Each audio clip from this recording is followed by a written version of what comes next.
دو ہی چیزیں ہیں کہ جن کو محض دیکھنے کا وہ بھی ثواب ہے، عبادت ہے۔ آپ بیٹھ کر مسجد حرام میں خانہ کعبہ کو دیکھتے رہیں احترام اور تعظیم کے ساتھ، آپ کچھ نہیں کر رہے، نہ طواف کر رہے ہیں، نہ کچھ پڑھ رہے ہیں، نہ قرآن دیکھ رہے ہیں، یہ بھی عبادت ہے۔ اور بوڑھے والدین کو محبت بھری نگاہ سے دیکھنا بھی عبادت ہے۔ اور 5 جگہ قرآن مجید میں اللہ تعالیٰ نے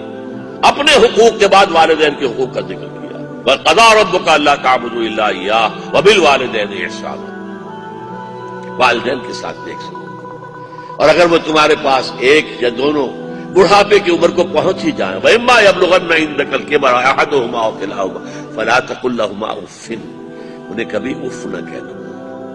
وَلَا تَنْهَرْهُمَا، انہیں جھڑکنا نہیں، وَقُل لَّهُمَا قَوْلًا كَرِيمًا، بڑے ادب کے ساتھ بات کرنا ان کے ساتھ،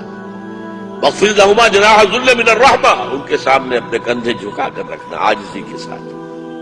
وَقُل رَّبِّ ارْحَمْهُمَا كَمَا رَبَّيَانِي صَغِيرًا، اللہ سے بھی دعا کرتے رہنا پروردگار ان پر رحم فرما میرے والدین پر، جیسے کہ انہوں نے مجھے پالا پوسا جبکہ میں چھوٹا سا تھا۔ یہ ہے خاندانی ادارے کی اقدار جو اسلام دیتا ہے۔